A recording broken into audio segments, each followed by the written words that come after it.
Baik, Assalamualaikum warahmatullahi wabarakatuh. Wah, udah Waalaikumsalam. lengkap nih kita. Saya mau share dulu ya. Oke, ini bisa dilihat di sini. Kelihatan ya? Ya, Masih putih. ganteng Waran. Oke, ini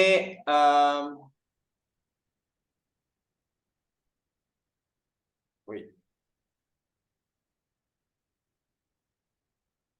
Oke, di sini kita akan belajar tentang hari itu bahasa Indonesia di UTBK. Nah, bahasa Indonesia di UTBK itu dibagi jadi 3 untuk bahasa Indonesia.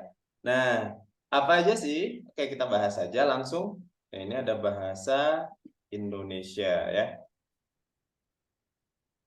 Oke, dibagi menjadi 3 dan karakteristiknya akan kita bahas semua. Yang pertama itu ada kemampuan memahami bacaan dan menulis. Atau kalau disingkat itu biasanya KMM ya, cuma nggak tahu kenapa ini disingkatnya PBM alias pemahaman bacaan dan menulis. Nah, apa itu PBM? Pertama, ini judulnya dulu ya, pemahaman bacaan dan menulis. Berarti kita akan dikasih bacaan dan tentang cara menulis.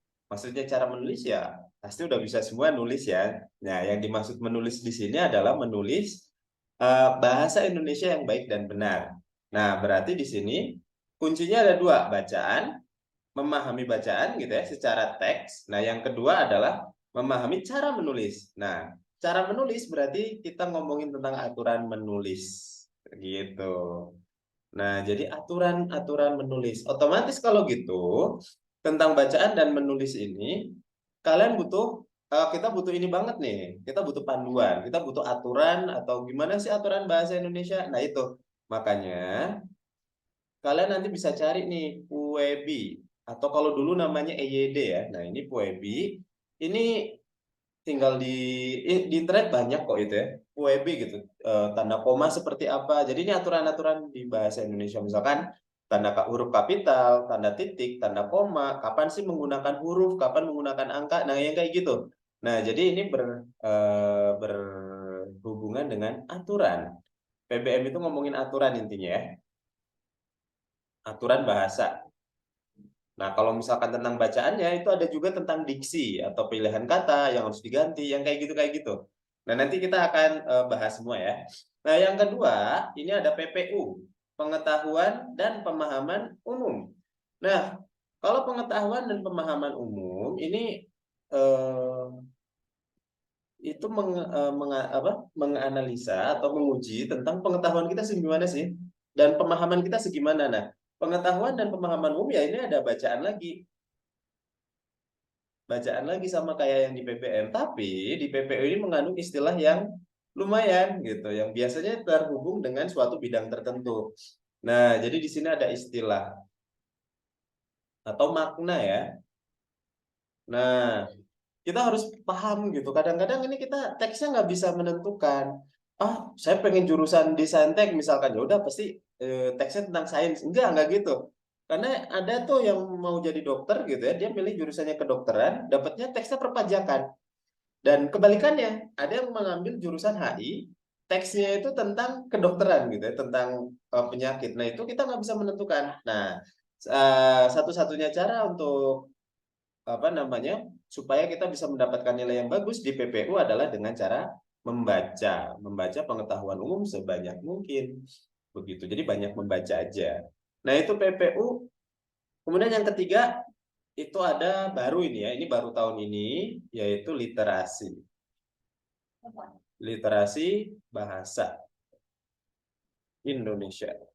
Literasi dalam bahasa Indonesia. Nah, ini kalau misalkan kalian mau latihan, dan ini butuh latihan banget untuk literasi ya, karena teksnya panjang banget. Ini lagi-lagi tentang bacaan sih. Bacaannya mengenai suatu topik yang sangat dalam. Jadi ini bukan bacaan ringan. Ini bacaannya paling berat kalau di antara 3 ini ya. Nah, ini saya kasih tandanya ini berat banget sih. Nanti akan kita bahas. Nah, kemudian teksnya itu panjang. Teksnya ini panjang banget gitu ya. Jadi satu teks itu untuk beberapa soal memang, tapi panjangnya soal itu berbeda. Nah, kemudian ada yang benar salah, yang kayak gitu, kemudian mendukung tidak mendukung, nah itu ada. Nah, jadi literasi itu adalah pemahaman sejauh mana kita memahami apa yang kita baca. Intinya seperti itu. Nah, terus berarti literasi sebenarnya sama dong dengan PPU. Ya, ini cuma versi maksanya aja gitu ya. Nah, kalau misalkan saya bilang ini versi maksa sebenarnya. Ini sama persis dengan PPU, cuma teksnya dibikin lebih panjang dan lebih ribet gitu aja lah. Nah, untuk latihan, kalian bisa latihan dengan soal-soal AKM. Soal-soal AKM itu atau ANBK ya, itu mirip-mirip itu. Nah, bahkan bukan cuma literasi bahasa Indonesia, literasi penalaran matematika juga kalian bisa lihat dari situ kok, soalnya mirip kok. Gitu. Nah, ini 3 jenis bahasa Indonesia. Kemudian waktunya segimana? Kalau untuk waktunya sendiri, waktu pengerjaannya itu untuk PPU itu 20 soal dalam waktu 15 menit. 20, 15. Oh, ini ya, salah. Ini 20 soal mas dalam atau di sini 15 menit. Jadi 20 soal 15 menit. Nah, kalau PBM ini 20 soal. Waktunya agak lama, lebih lama ya, 25 menit. Gitu. Jadi ini waktunya lebih lama. Kemudian yang ketiga ada literasinya itu. Untuk literasinya, literasi dalam bahasa Indonesia itu 30 soal. 30 soal tapi waktunya cukup lama, 45 menit gitu. Jadi ini 30 soal 45 menit gitu. Berarti kalau misalkan mau kita hitung ini bisa. 1 menitnya berapa soal sih? Atau satu soalnya berapa menit? Nah, maka ini kita bisa menghitung waktu per soalnya itu tinggal 25 dibagi 20 sekitar 1,25. Nah, berarti 1/4 ya 75 detik ya per soal. Per soal. Nah kalau ini mah 45 detik. Padahal teksnya panjang. Teksnya itu lebih panjang daripada PBM. Saya nggak ngerti nih. Kayaknya tahun ini akan ada sedikit perombakan dibandingkan tahun-tahun sebelumnya ya, karena setting waktunya berubah. Kalau dulu PPU yang panjang, PBM itu lebih singkat gitu. Nah, kalau ini lebih lama, ini paling lama karena teksnya memang paling panjang. Nah, ini waktunya kita dikasih berapa lama? Berarti 45 tinggal dibagi 30, 1,5. Ya, sekitar 90 detik per soal. Per soal. Nah, mantap. Nah, seperti apa soalnya? Ini ngomong-ngomong saya udah share. Mungkin tadi udah di-share juga dengan Om Bambang. Nah, yang ini ya. Cuma karena ini kalau misalkan kalian udah download, enak sih. Kalau misalkan udah di-download gitu, itu lebih enak. Tapi buat ini saya share 2 aplikasi ya. Jadi biar bisa kebaca. Yang sebelah kiri itu untuk teksnya, yang sebelah kanan ini untuk soalnya. BTW kebaca nggak nih? Kebaca jelas nggak nih? Kebaca ya? Oke, sip. Nah, ada yang udah ngerjain belum? Oh, belum nih kayaknya ya. Oke, langsung aja deh. Nih, bentuk soal untuk tahun ini. Nah, ini beberapa saya ambil dari web langsung, webnya SNPMB. Dan kalian bisa cek juga di website SNPMB. Nah, ini soalnya soal asli, beberapa soal. Beberapa soal itu saya ambil dari tahun-tahun sebelumnya. Gitu. Kayak yang apa namanya untuk PPU, PBM itu saya ambil dari tahun sebelumnya. Oke, coba kita lihat. Nah, ini teksnya. Nih ya, di sebelah kiri. Teksnya di sebelah kiri, kemudian ini soalnya di sebelah kanan. Coba kita langsung lihat aja, langsung baca aja.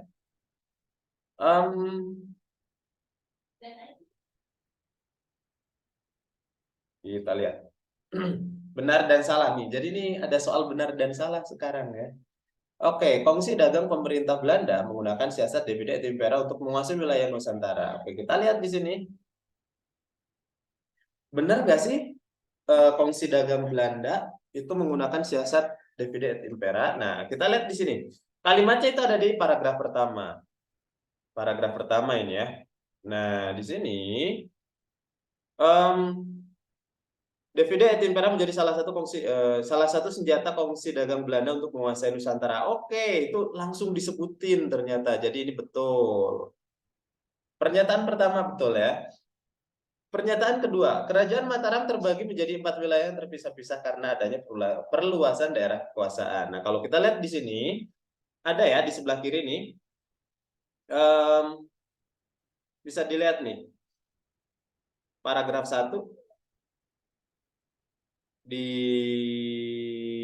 kalimat terakhir nih, misalnya dalam kasus Kerajaan Mataram posisinya semakin melemah karena terbagi menjadi 4 wilayah terpisah. Nah, ini bukan karena adanya perluasan wilayah, tapi karena memang dipecah gitu ya dengan metode atau dengan siasat divide et impera. Jadi nomor 2, pernyataan kedua salah.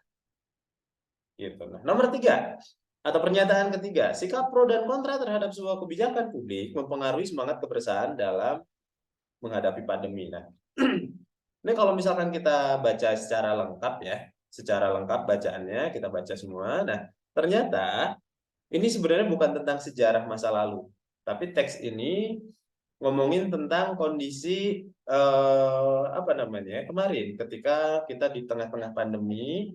Nah, justru malah banyak kelompok yang terpecah-pecah. Intinya bacaannya adalah seperti itu. Kita terpecah-pecah, ada yang pro, ada yang kontra, dan macam-macam lah ininya ya pendapatnya dan yang mendasari pro kontra itu. Nah, di sini kita lihat di sini ya, ada kalimat seperti ini di paragraf kedua.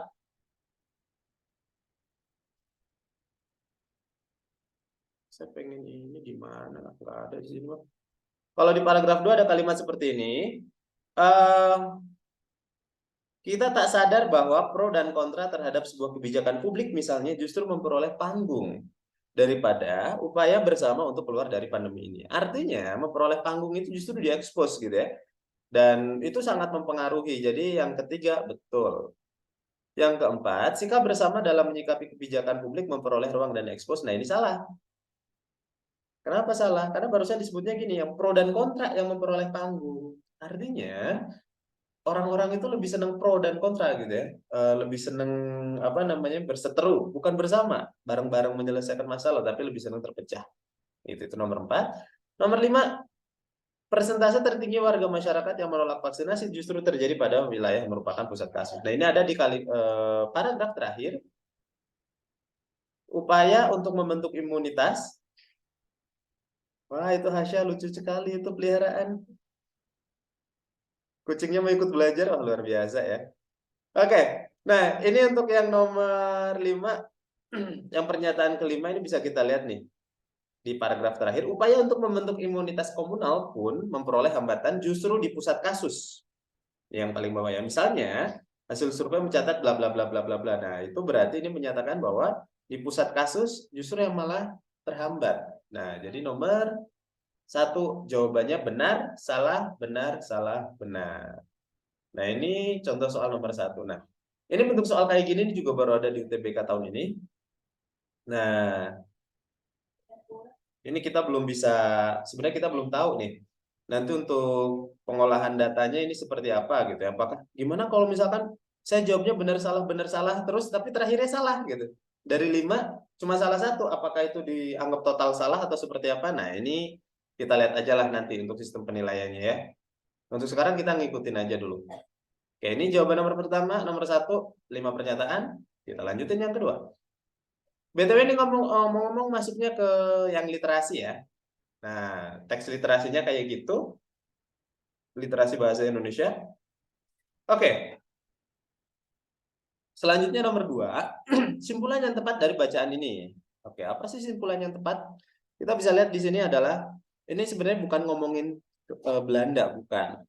Tapi ini ngomongin tentang kondisi perpecahan saat ini. Dibandingkan dengan dulu juga kita dipecah-pecah loh oleh Belanda gitu.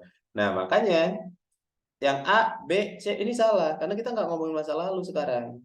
Intinya adalah apa? Kesepahaman dan kebersamaan. Gitu. Itu merupakan suatu faktor yang sangat penting untuk menyelesaikan suatu masalah. Maka jawabannya adalah yang D. Nah, kalau paragraf 1 ngomongin tentang David Attenborough itu cuma zaman dulu itu ya, masa lalu aja. Contoh masa lalu. Oke, kita lanjutin. Nah, soal sepanjang ini dipakai cuma untuk bacaan sepanjang itu cuma untuk 2 soal doang dan itu biasa. Gitu. Nah, bahkan mungkin nanti untuk 1 soal panjang itu dipakai hanya untuk 1 soal dan itu sangat normal karena literasi itu memang panjang ya. Oke, kita lanjutin. Nomor 3 dan nomor 4 ini bacaannya.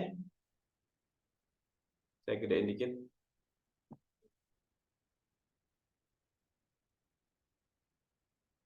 Oke, nomor 3 dan nomor 4 ini ada soal tentang galaktosa, adalah salah satu jenis gula yang terdapat dalam susu bubuk, baik ASI maupun susu formula. Oke, itu ada salah satu jenis gula yang namanya galaktosa, itu ada di susu. Mau ASI, mau susu formula, mau susu sapi itu mengandung galaktosa. Nah, pada kondisi normal, galaktosa akan dicerna oleh tubuh dan diubah menjadi energi. Akan tetapi, pada penderita galaktosemia dan seterusnya, itu BTW nanti kalau kalian lagi latihan atau lagi mengerjakan ini bahasa Indonesia, jangan ke teks dulu. Teks itu nanti. Langsung aja ke soal. Nah, itu tipsnya. Ketika mengerjakan bahasa Indonesia, langsung ke soal aja. Karena kalau baca dulu, oh, pasti waktunya habis gitu ya. Tapi ada juga soal yang memang kita harus mengharuskan kita membaca keseluruhan ketika ditanya kesimpulan, ketika ditanya pernyataan, mau nggak mau kita harus apa namanya baca keseluruhan gitu. Tapi ya nggak apa-apa. Nah minimal kayak gini nomor 3 nih. Makna paling tepat kata galaktosemia kita nggak harus full. Kita langsung aja cari apa sih galaktosemia ini. Nah ternyata kalau misalkan kita cek di bacaan langsung ketemu tuh di awal paragraf kedua ya galaktosemia dalam kurung galaktosemia itu dalam bahasa Inggrisnya tergolong penyakit langka yang terjadi pada sekitar 1 dari 48.000. Oke, maka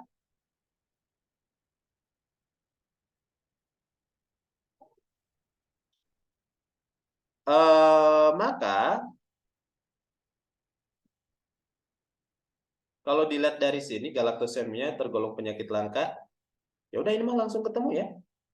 Galaktosemia itu apa? Penyakit. Mana yang ngomongin penyakit? Coba dilihat. A, B, C. Nggak ada yang ngomongin A, C ini bukan penyakit. Yang ngomongin penyakit cuma B doang. Jadi jawabannya yang B. Jadi galaktosemia adalah penyakit gitu. Nah, kalimat selanjutnya itu cuma penjelas. Penyakit keturunan yang menyebabkan tubuh tidak mencerna galaktosa itu penjelasnya ya. Tapi intinya adalah apa itu galaktosemia? Penyakit. Udah gitu aja. Nah, itu untuk soal nomor 3. Kecoret. Iris.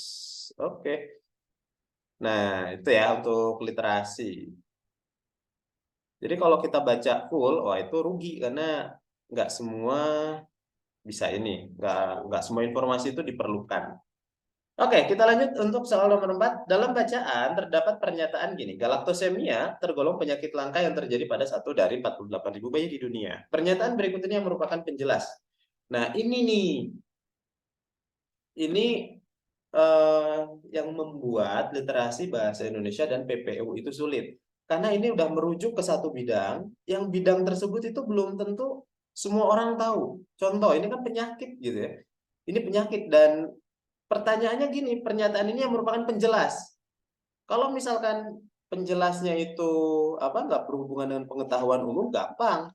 Sayangnya untuk nomor 4 ini diperlukan pengetahuan umum yang cukup dalam gitu untuk bisa menjelaskan kalimat itu. Nah, kita lihat mana sih yang merupakan penjelas. Nah, kalimatnya gini, galaktosemia itu langka yang terjadi 1 dari 48.000 bayi. Artinya penjelasnya itu harus bisa menjelaskan kenapa galaktosemia itu langka, gitu ya. Nah, jadi penjelasnya itu harus bisa menjelaskan kenapa sih langka. Nah, makanya kita cari yang bisa menjelaskannya itu kenapa langka. Kita lihat A. Galaktosemia disebabkan oleh perubahan atau mutasi pada gen. Nah, itu nggak menjelaskan kenapa langka ya, karena mutasi pada gen um, itu kasusnya, faktanya memang seperti itu, tapi itu bukan penjelas kenapa langka. Yang B, gen-gen yang berfungsi untuk membentuk enzim galaktokinase yang merupakan galaktosa menjadi energi. Oke, itu juga nggak menjelaskan. C, mutasi yang menyebabkan gen-gen tersebut hanya dapat memproduksi sedikit enzim galaktokinase. Itu bisa menjelaskan, tapi bagian langkahnya kita nggak tahu gitu di sebelah mana ya. Nah, galaktosemia diturunkan dari orang tua kepada anak dalam pola penurunan autosomal resesif. Oke, jawabannya ternyata adalah yang D. Nah, kenapa jawabannya yang D? Oke, di sini ada kata ini nih, autosomal resesif. Nah, ini autosomal resesif ini itu bidangnya itu udah ngomongin ke bidang IPA nih, gitu. Sehingga kita harus tahu pengetahuan umum tentang IPA. Autosomal resesif itu apa sih? Nah, dulu waktu SMP itu ada SMP kelas 9 sama kalau SMA kalian IPA jurusan IPA itu di kelas 12, di kelas 3 itu ada tuh tentang penurunan sifat. Ada yang apa namanya? Dominan, ada yang resesif. Dominan itu artinya sifat yang muncul, resesif itu adalah gen yang kalah atau sifat yang kalah. Nah, kapan yang resesif bisa muncul nggak? Bisa, kalau misalkan dia ketemu sama yang resesif lagi. Gitu. Nah, ini kan pengetahuan umum. Nah, makanya kita harus kuat banget pengetahuan umumnya di sini gitu ya. Nah, kebetulan ini tentang IPA. Nah, jangan salah, nanti kalian juga bisa dapat tentang pengetahuan umum yang bagian IPS. Makanya baca aja tentang ini prediksi ya. Prediksi saya itu teksnya nanti pasti tentang investasi, keuangan, yang kayak gitu. Itu topik-topik yang sedang di apa ya, sering banget diomongin sama Menteri Pendidikan gitu ya. Menteri Pendidikan itu ngomongin itu, jadi kalian harus manajemen keuangan itu topiknya, kemudian tentang inflasi, tentang investasi. Nah, yang kayak gitu baca aja. Tentang pajak pernah keluar sih waktu tahun 2019 itu, tahun 19 2020 itu pajak, karena waktu itu memang lagi ngomongin pajak banyak gitu ya, tentang melek pajak dan lain-lain. Nah, jadi bacaan yang ada di sini tuh terkait dengan isu biasanya. Termasuk tahun 2020 itu juga, wah bacaannya itu kebanyakan tentang COVID. Grafiknya tentang COVID, tentang lain-lain, karena memang waktu itu masa pandemi. Nah, sekarang udah nggak pandemi, maka kemungkinan untuk ngomongin soal COVID itu rendah, tapi pasti soal keuangan itu bakalan banyak. Nah, itu nanti kalian baca-baca aja tentang isu-isu keuangan, atau mungkin soal-soal yang lain, itu bisa kalian coba juga. Ya. Nah, itu pengetahuan umumnya harus kuat di situ. Oke, kita lanjutkan nomor 5 dan 6. Ini teksnya ada di sebelah kiri ya, bisa dilihat yang di sebelah kirinya. Soal nomor untuk 5 dan 6. Oke. Nah, ini soalnya agak panjang tapi nih. Ini soalnya agak panjang teksnya. Nah, dari sebelah kiri nanti kita sambil cari ya. Nah, kalau misalkan pengen ini lebih efektif, kalian download aja filenya. Itu apa namanya? Nanti kalau udah di-download, kalian bisa buka dulu di HP gitu, jadi bacanya di HP lebih mudah itu. Atau di print dulu lebih bagus sih sebenarnya. Oke, nomor 5 nih. Teman kutipan novel. Oke, di sini ada novel. Ini penulisnya cukup unik ini. Gimana cara baca namanya? Gitu. Briskie gitu. Penulisnya itu ya. Nah, ada judulnya itu, ini penambah penulisnya, ini apa penerbitnya, ini penerbitnya ada Gramedia Pustaka Utama, ini nomor halamannya. Nah, ini daftar pustaka kayak gini ini penting, nanti suka ditanya tuh di beberapa soal di PPM, tapi ya kalau di ini mah enggak.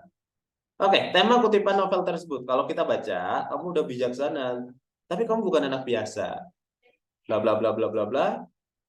Intinya ini ngomongin tentang lagi mendidik seseorang kayaknya ya. Nah, paragraf kedua, aku mengangkat bahu yang aku bilang barusan adalah perspektif umum orang dewasa. Oke, aku berarti ini kalau ada aku berarti perspektifnya orang pertama, tunggal. Ketika ada teks atau cerita ngomonginnya aku atau saya, berarti itu orang pertama. Gitu. Kalau misalkan orang ketiga itu nyebutnya nama, dia ini gitu. Nah, biasanya dalam suatu paragraf atau dalam suatu bacaan itu suka berganti-ganti ya. Kadang orang pertama, kadang orang ketiga, itu sesuai dengan ininya aja, keinginan penulisnya. Suki mengerti, jadi menurut kamu aku harus menghilang nggak? Nggak juga. Kalau kamu mau coba ya silakan. Tapi kamu harus tahu, kalau nggak ada orang lain yang bisa menanggung resiko perbuatan. Tanyanya apa? Tema. Oh ya harus. Kalau tema mah harus baca semua. Jadi nggak memberi nasihat apa-apa, tanya Suki. Aku tertawa dan menggeleng. Enggak, menurutku sejauh ini. Oke, coba nih.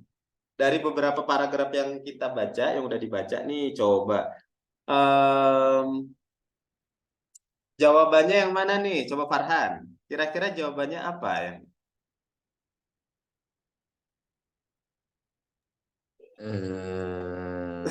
Apa ya? Ini ada cukup sih segitu mah. Maksudnya dari eh, sedikit bacaan itu kira-kira jawabannya yang mana nih? Bentar.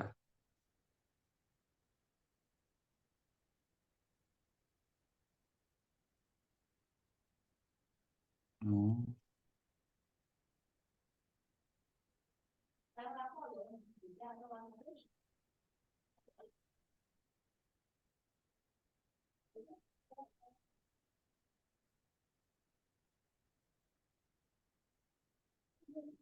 Kalau menurut saya sih kayaknya C. Yang C ya. Berdasarkan apa tuh, Pak? Ya Han? Berdasarkan yang mana gitu? Di kayak kata yang enggak yang ini nih. Kamu harus tahu kalau nggak ada orang lain yang bisa menanggung risiko dari perbuatan yang kamu pilih. Mhm. Oke, dari situ ya. Oke, Ya. sip. Nah, kalau gitu itu harus bertanggung jawab diri sendiri berarti ya. Dari kalimat itu kan. Kan nggak ada orang lain yang harus menanggung. Itu dasarnya benar loh itu, Waran. Hmm. Tapi jawabannya salah. Emang dasarnya dari kalimat itu. Tapi jawaban Farhan salah. Nggak ada orang lain yang bisa menanggung. Nah, artinya itu kan kita harus bertanggung jawab menjadi apa terhadap diri sendiri kan. Nah, Hmm. maka jawabannya yang Oh, D. D. Oh, Gitu. iya iya iya iya. Nah, itu salah satu contohnya kayak gitu ya. Jadi emang cara menjawabnya gitu. Kita cari kalimatnya dulu, ini contohnya mana sih? Dari awal sampai akhir. Nah, kalau tema seperti itu. Oke, kita lanjutkan. Pernyataan berikut yang mencerminkan ketegasan. Oke, ketegasan. Nah, ini kalau ini mah ngomong-ngomong ketegasan, ini agak beda dikit dengan yang barusan. Ini kita bisa apa namanya menjawab tanpa membaca teks, oke? Nah, kalau jenis-jenis kayak gini ketegasan, fakta, opini, itu bisa kita bisa apa namanya menjawab tanpa melihat teks. Contoh nih, ketegasan. Pertama, ciri-ciri ketegasan itu adalah kalimatnya itu nggak ambigu. Ciri-cirinya adalah tidak ambigu. Tak ambigu. Nggak ambigu itu gimana? Jelas. Kalau ambigu itu artinya dua makna gitu ya. Nah, kalau tidak ambigu berarti jelas. Berarti nggak boleh tuh ada kata-kata yang pelin-pelan. Contohnya, misalnya, atau bukan misalnya, ini yang mungkin, kalau, jika. Nah, itu ambigu. Karena itu pengandaian. Nah, atau yang menyatakan pilihan gitu. Nah, kalau pilihan itu juga nggak tegas. Jadi itu bukan kalimat yang tegas ketika ada kalimat pilihan di situ. Contoh di sini. Yang A ini salah. Kenapa? Ada kata kalau di sini. Itu menyatakan itu pilihan. Tidak berarti. Mungkin kalau sepertinya ya itu yang menyatakan ragu-ragu kayak gitu ya. Itu nggak munculkan ketegasan itu ya. Yang B ini juga ada kalaunya. Kamu harus nah itu ada kalaunya juga salah. Menurutku anak-anak harus dididik untuk menggunakan hasilnya. Oke, A, B, C salah karena dia kurang tegas. Nah, ada pilihan di situ ya. Nah, dalam memegang. Nah, kemudian yang kedua, memegang prinsip hidup gitu. Nah, ketegasan dalam memegang prinsip hidup. Nah, kita lihat di sini. Kalau ini mah opini yang D mah. Menurutku anak-anak harus dikit itu bukan prinsip hidup. Prinsip hidup itu harus hal yang mendasar gitu ya. Ketegasan berarti fix pasti. Kemudian prinsip hidup itu harus hal mendasar. Maka jawabannya adalah yang E gitu. Nah, cara menentukannya seperti itu. Itu sama kayak fakta opini gitu ya. Mirip-mirip kayak gitu. Tanpa harus baca kita bisa menentukan jawabannya. Oke, kita lanjutkan. Ini soal selanjutnya ini tentang mobil listrik nih. Nah, teksnya ada di sebelah kiri. Saya gedein dulu 110. Coba cukup lah, aku bacalah. Nah, ini bagian pertamanya di sebelah kiri, ini soalnya di sebelah kanan ya. Waduh, masih panjang. Langsung ke pertanyaan. Pernyataan di bawah ini yang merupakan opini penulis sesuai dengan bacaan. Waduh, kalau ini opini tapi sesuai dengan bacaan. Berarti kita harus bisa membedakan di dalam bacaan itu fungsinya sebagai opini atau sebagai fakta. Atau memang dia cuma nggak disebutin di bacaan. Nah, kita harus cari dulu. Yang A, mendukung kebijakan insentif non moneter, memberi kebijakan ini mendukung kebijakan penggantian, mendukung kebijakan insentif tunai. Kita cari satu-satu ya. Yang A, mendukung kebijakan insentif non moneter. Ngomong-ngomong moneter, kalian tahu arti moneter nggak? Moneter itu artinya tunai. Ngomongin duit lah intinya ya, money, money gitu ya. Jadi kalau moneter, kayak krisis moneter berarti krisis tunai gitu, krisis keuangan. Fiskal, moneter itu sama semuanya. Tunai itu semuanya sama. Yaitu ngomongin keuangan gitu ya. Nah, jadi moneter, fiskal, dan keuangan itu semuanya sama. Tunai juga sama. Nah, berarti ini ngomongin insentif non tunai atau insentif non keuangan. Insentif itu artinya adalah tambahan atau bantuan. Insentif itu artinya tambahan atau bantuan. Nah, memberi manfaat langsung bagi masyarakat. Coba kita baca. Mobil listrik, mobil dengan mendorong di antara usaha pembangunan dasarnya stasiun nggak ada. Mobil listrik hemat energi tidak menyebabkan banyak polusi udara. Sebenarnya sih juga beberapa. Oh, oke, salah satunya adalah stasiun pengisian tenaga. Oke, nggak ada di sebelah situ. Paket baterai di sini waktu pengisian baterai sejumlah pemerintah dunia memperkenalkan kebijakan untuk mendukung adopsi massal kendaraan. Oh,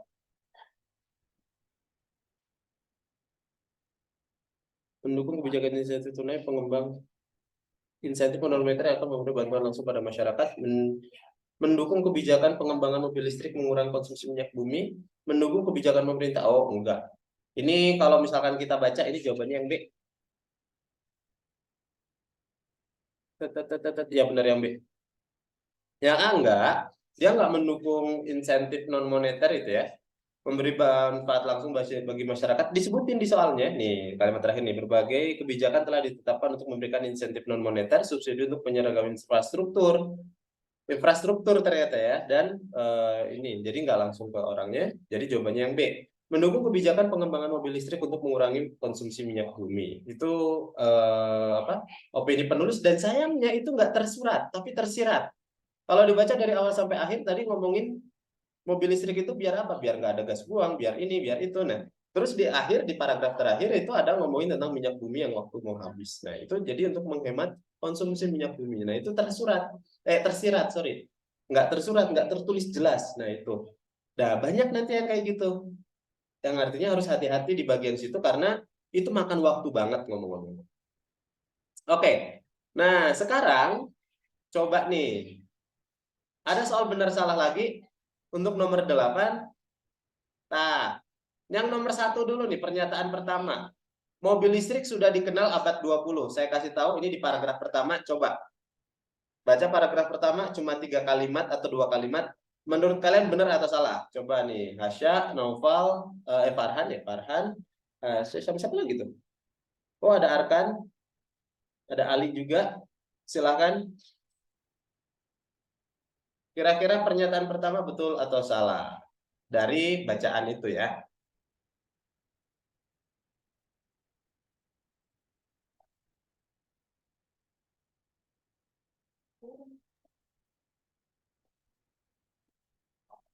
Farhan udah nemu jawabannya?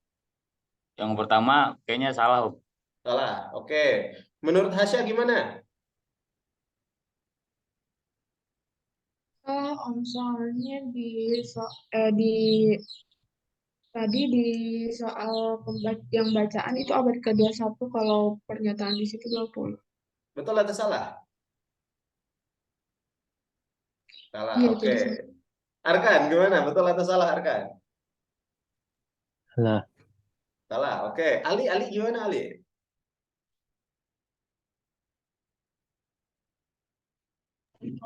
salah. Salah ya. Coba nih. Ini menipu banget ya. salah atau betulnya itu nantilah. Tapi coba kita bacanya lebih jelas. Meskipun mobil listrik tidak dapat dikatakan sebagai penemuan abad 21. Kalimatnya gitu. Meskipun mobil listrik tidak dapat dikatakan sebagai penemuan abad 21, teknologi ini baru dipopulerkan beberapa tahun terakhir. Oke. Pertanyaannya, berarti kapan ditemukannya? Abad keberapa berarti? Kan bilangnya bukan penemuan abad 21, berarti penemuan abad sebelumnya, yaitu abad 20. Berarti benar. Kebayang ya? Kalimatnya kan gitu. Meskipun mobil listrik tidak dapat dikatakan sebagai penemuan abad 21, artinya mobil listrik itu ditemukan sebelumnya, yaitu abad 20. Gitu. Dari satu kalimat itu memang harus berhati-hati. Jadi ini benar. Orang itu udah kenal mobil listrik itu udah dikenal dari abad 20 karena memang diciptakannya itu dari abad 20. Nah, baru terkenal beberapa tahun terakhir di abad 21. Gitu. Nah, ngomong-ngomong kita sekarang di abad 21 ya. Karena abad 21 kan harusnya 2100, bukan. Jadi sekarang itu abad 21, tahun 1900-an itu abad 20. Oke, kita lanjutkan. Yang kedua, mobil listrik dapat menempuh jarak yang jauh dalam sekali pengisian baterai. Ini ada di sini. Aduh. Kendaraan listrik hadir dengan beberapa kekurangan. Salah satunya adalah nih bahwa stasiun pengisian daya tidak tersedia di semua area dan mungkin sulit ditemukan. Paket baterai belum mahal, ini akibatnya waktu pengisian. Daya yang bisa disimpan baterai sampai saat ini masih terbatas. Jadi berakibat baterai seperti tidak berguna untuk berkendara jarak jauh. Berarti ini mobil listrik dapat menempuh jarak yang jauh, ini salah ini ya. Gitu. Nah, sebenarnya mobil bensin juga nggak jauh-jauh amat sih. Kalau misalkan kita ngisi full gitu ya mobil gitu ya, nggak akan nyampe 1000 km, enggak. Cuma ketika habis banyak pom bensin gitu. Nah, sedangkan untuk mobil listrik enggak. Sedangkan mobil listrik itu kalau misalkan yang terbaru itu sampai 600 kilo itu juga udah bagus ya. 600 kilo, 600 kilo itu sebenarnya udah jauh dibandingkan mobil bensin sekalipun itu udah jauh. Tapi tempat ngecasnya susah gitu ya. Nah, makanya itu yang jadi masalah tuh. Oke, kita lanjut nomor 3. Mesin listrik yang menggerakkan mobil mengandung komponen yang membuat mobil listrik lebih berisik. Oh, ini salah jelas. Kan justru nggak ada suaranya di teks tadi ya. Baterai yang digunakan mobil listrik berbeda dengan baterai yang digunakan mobil bensin. Betul. Pertanyaannya, emang mobil bensin menggunakan baterai? Nah, ternyata ya kalau ini pengetahuan umum jelas pakai. Kan pakai aki untuk menyalakan lampu, starter, dan lain-lain. Nah, itu baterai ya. Oke, kita lanjutkan. Insentif non-tunai merupakan salah satu kebijakan pemerintah sejumlah negara dalam mendukung ini juga betul. Mana non-tunai? Nggak ada. Adanya non-moneter. Nah, non-moneter dan non-tunai itu sama. Nah, ini di teks tuh, ada tuh. Sejumlah pemerintah itu ada bla bla bla memberikan insentif non-moneter. Nah, moneter dan tunai itu sama. Jadi jawabannya itu betul. Ya, kayak gitu ya. Nah, ini tinggal dibaca aja. Tapi teksnya panjang gitu aja masalahnya.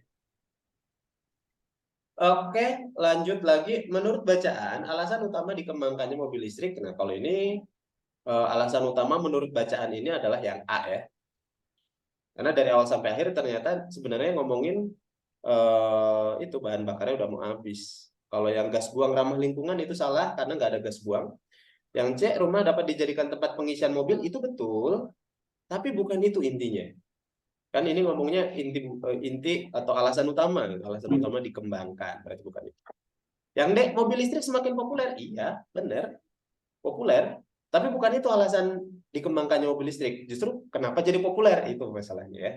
Yang E, baterai mobil biasa mengandung logam, bukan, salah itu. Bukan di baterai mobil biasa, tapi di bensinnya tuh. Oke, kita lanjutin nomor 10. Kekurangan dari mobil listrik sesuai bacaan adalah pertama tadi baterainya ya, itu nggak bisa jauh dan harganya mahal. Jadi jawabannya yang A. Kalau yang B, stasiun pengisian baterai tidak bisa dibangun di sebarang tempat. Ya ini betul aja, tapi kan ini bukan masalah di mobil listriknya, tapi masalah di infrastrukturnya. Jadi bukan itu. Yang C, daya tahan mobil listrik tidak sebesar, ini jelas salah ini. Mobil biasa itu cuma berapa volt gitu ya, berapa ini, salah itu. Buat nyalain lampu doang gitu, kan Yang D, menyebabkan perubahan iklim yang harus ditangani secara serius, bukan. Waktu pengisian baterai sangat lama.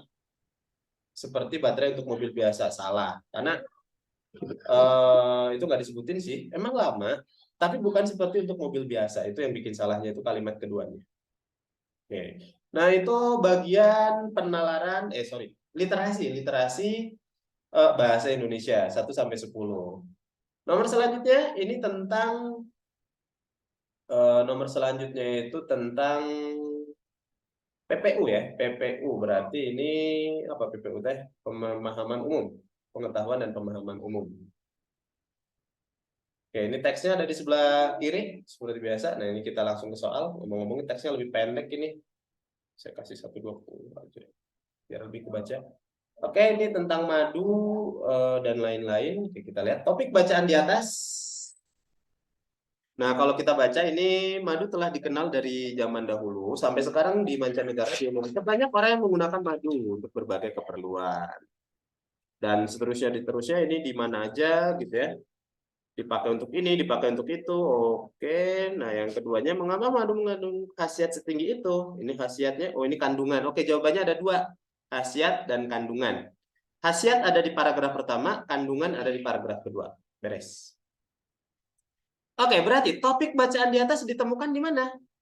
Nah, kalau misalkan kita lihat dari nomor 11 tadi, ngomongin khasiat dan kandungan. Khasiat ada di paragraf pertama atau alinea pertama, kandungan di alinea kedua. Berarti jawabannya yang C. Topiknya itu ada di kedua alinea. Nah, ini lebih mudah ya PPU mah ya dibandingkan dengan yang tadi. Disesuaikan ini. Tahun berapa saya agak lupa tapi. Oke, nomor 13. Kalimat topik pada alinea pertama, bacaan di atas terdapat pada bagian mana nih? Oke, kalimat topiknya atau kalimat topik, gagasan pokok, ide utama sama aja, intinya mah inti paragraf. Apa sih, ngomongin apa sih? Nah, karena di sini adalah ngomongin khasiat. Nah, kita lihat di sini yang sebagai kesimpulan. Nah, kita lihat di sini ternyata madu telah dikenal zaman dahulu, belum ngomongin khasiat di Indonesia, di mana-mana keperluan sebagai makanan, obat-obatan. Oke. Di akhir itu ada kesimpulan tuh. Berarti di bagian akhir. Karena kesimpulan, ini contoh yang ini nih. Memang madu mengundang segudang khasiat, mengandung segudang khasiat. Nah, itu namanya kesimpulan. Nah, kesimpulan itu adalah inti atau topik dari sebuah paragraf. Nah, biasanya itu di awal kalau dia itu induktif atau di akhir kalau dia itu deduktif gitu ya. Nah, tapi tenang, nggak akan ditanya ini paragraf deduktif atau induktif. Nah, itu mah buat anak SMP, udah nggak ada yang kayak gitu ya. Nah, tapi kita harus bisa menentukan ini di akhir atau di awal.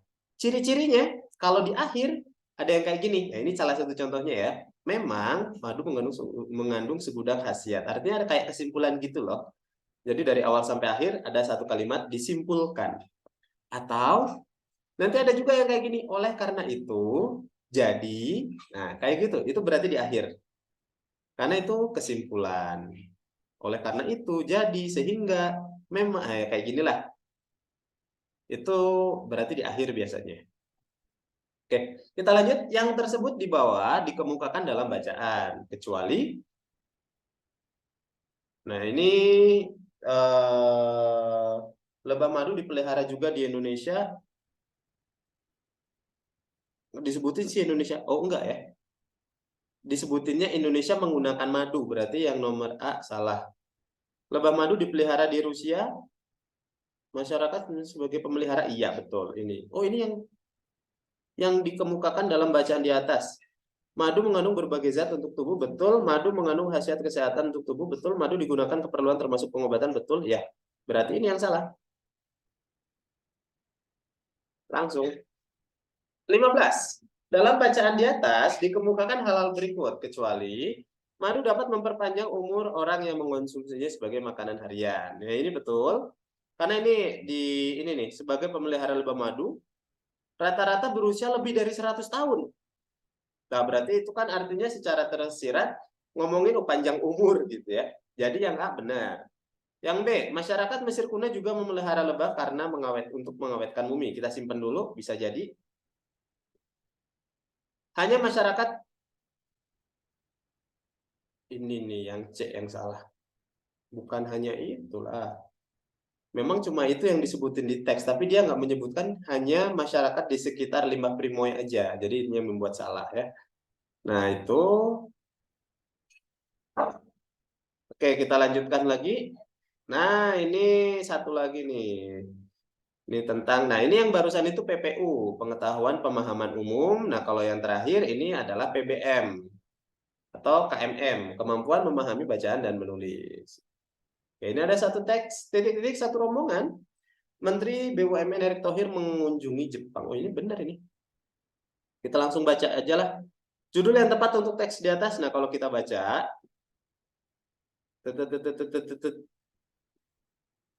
ini ngomongin tentang kerjasama Indonesia dan Jepang ini ya. Oh iya, paling efektif kalau misalkan soal bahasa Indonesia itu sebenarnya langsung di apa? Kalian ngerjain dulu, nah kita bahas gitu ya. Nah makanya tadinya dikirim soal dulu nih. Nah kalau misalkan ini kalian nanti download aja filenya. Kalau mau di print lebih bagus, enggak juga nggak apa-apa ya. Dicoba untuk dikerjain dulu aja, gitu. Dicoba kerjakan gitu ya. Nah nanti samain aja dengan jawaban yang barusan dibahas. Nah ini nomor 1 jawabannya C, kerjasama Indonesia dan Jepang. Nah, nomor 2, kata berimbuhan yang tepat untuk melengkapi kalimat pertama atau kalimat 1. Titik-titik satu rombongan Menteri BUMN milik Erick Thohir mengunjungi Jepang. Oke, kita lihat. Membersamai, enggak tepat. Membawa satu rombongan. Oh, dikiranya barang ya. Mengantar, bukan. Masa menterinya yang mengantar bersama jadi jawabannya ya. D. Kesalahan penggunaan tanda baca terdapat pada kalimat titik-titik. 1, itu satu rombongan Menteri BUMN Negara Erick Thohir dalam lawatannya minggu lalu. Erick Thohir didampingi, oke. Mereka dijamu perwakilan bisnis di sana. 3, nggak ada tanda baca tuh. Dengan target utama meningkatkan kerjasama ekonomi, sejumlah kalangan ini meningkat, oke. Kesehatan, yang kelima kesehatan.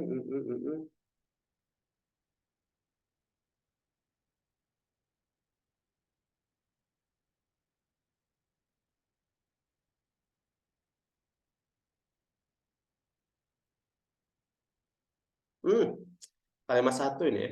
Ini kalau koma yang kedua dibuang ini juga nggak ngefek nih. Bersama satu rombongan, Menteri BUMN Erick Thohir mengunjungi Jepang. Itu jabatan dan nama orangnya harusnya disambung, nggak usah dipisah gitu. Jadi nomor 1 salah nih. Kalau yang 2, 3, 4, 5 nggak ada yang salah soalnya. 5 itu kesehatan, perumahan, industri, dan itu udah betul semua. Oke, aman.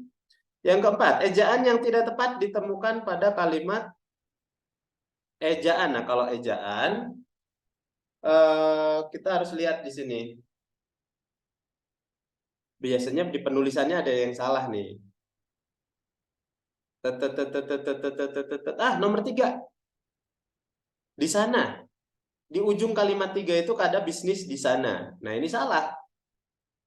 Harusnya, ya karena itu kata depan, di spasi sana. Karena nama kita itu menunjuk tempat di sana gitu ya, tempat di Jepang gitu. Jadi di sana harusnya. Jadi nomor 3 salah. Nomor 5. Kata depan yang tepat untuk melengkapi kalimat 9. Kalimat 9 ya. Titik-titik pembangunan. Titik-titik pembangunan infrastruktur, misalnya ada MRT, oke. Di pembangunan enggak, enggak. Dalam pembangunan infrastruktur misalnya ada oke. Oh ya, pada ya. Karena kita lagi ngomongin pembangunan, fokusnya itu di pembangunan itu, maka itu pada. Walaupun kadang kita sering ketukar dengan dalam pembangunan ini. Nah, ini salahnya. Kita lagi fokusnya di mana gitu. Nah, kalau misalkan fokusnya lagi ngomongin hal itu pada. Jadi inti dari pembicaraannya itu di pada. Begitu. Nah, itu untuk pembahasan apa namanya soal bahasa Indonesia, baik itu PPU, PBM, dan literasi. Nah, ini bisa soalnya nggak akan keluar sama persis, itu mah dijamin nggak akan keluar sama persis. Teksnya juga nggak akan keluar sama persis, tapi kurang lebih mirip-mirip lah.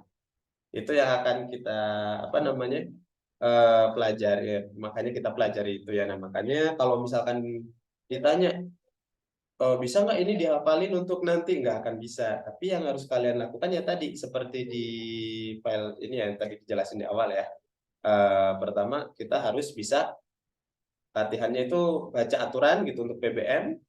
Kemudian istilah makna itu kalian harus wajib banget ngerti yang ada di teks. Intinya semuanya bacaan.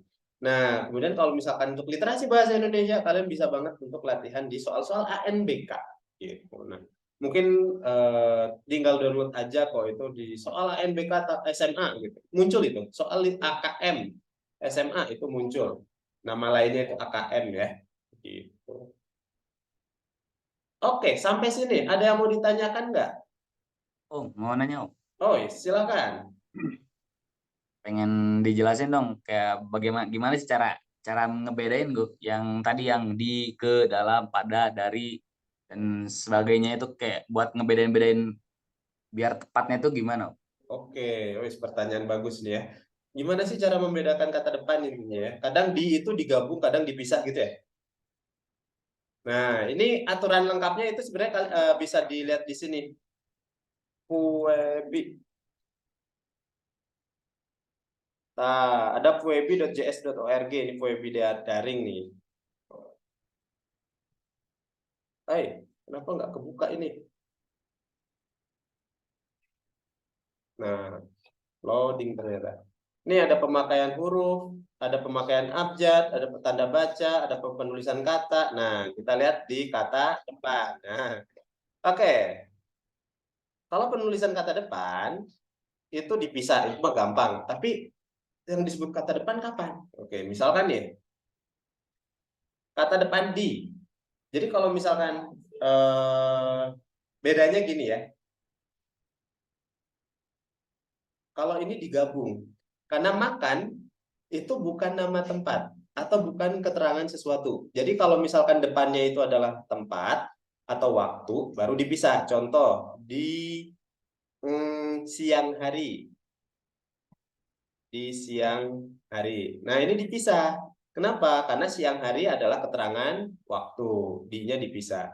Atau kalau misalkan ke, boleh ke Bandung, misalkan ya, ke Bandung, ke Bandung. Nah, kalau dimakan itu mah imbuhan biasa, jadi digabung.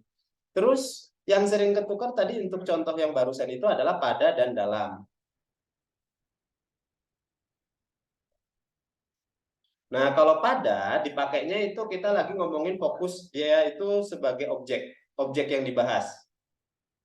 Kalau dalam dia itu sebagai wadahnya. Gampangnya gimana ya? Eh, jadi gini, misalkan ada kalimat gini. Pada pembangunan proyek kereta cepat gitu ya. Nah, proyek ini kita lagi ngomongin proyek nih, proyek pembangunan ya. Maka itu kita pakai pada karena pada pembangunan itu. Tapi kalau misalkan kita lagi ngomongin kereta. Nah, kereta itu ada dipakai di proyek gitu ya. Nah, misalkan kita bisa bilang kayak gini, dalam pembangunan dalam proyek pembangunan kereta. Nah, kita ngebahasnya apa? Bukan proyeknya, tapi menggunakan tapi membahasnya keretanya gitu. Atau gini, gampangnya gimana ya?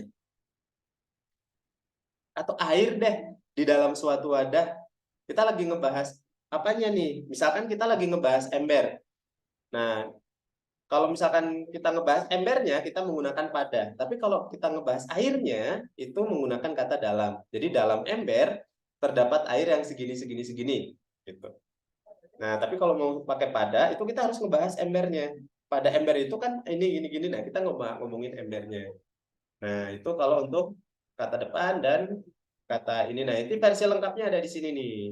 Nah, ada partikel, kemudian singkatan akronim, angka, kata ganti, kata sandang. Nih, kata sandang tadi kita bahas sedikit.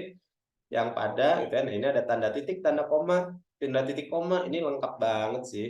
Nah, ini kalian bisa buka aja nih. Ini websitenya nih ya. Puebi. Cari aja Puebi, enter langsung ketemu kok. Dia langsung menuju ke situ. Gitu. Nah, ini mau gak mau memang ini sih, siapa tadi saya nanya Farhan ya? Lupa. Farhan ya, ini mau nggak mau memang harus ini Han, pelajaran banget, harus dibaca lagi ini. Karena kalau dari penjelasan barusan, kayaknya memang kurang. Kenapa? Yang penting itu contohnya. Contohnya ini ada banyak di sini ya. Tuh. Oke, gimana? Ada yang mau Ya. ada pertanyaan lanjutan? Oke, dari yang lain gimana nih? Ada yang mau ditanyakan nggak nih?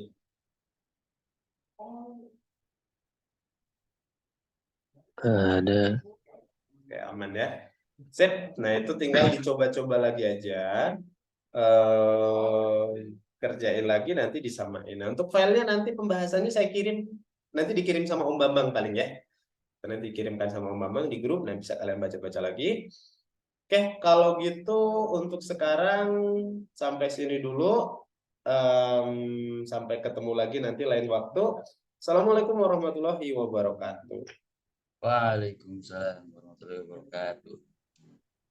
Waalaikumsalam warahmatullahi wabarakatuh. Terima kasih. Sama-sama.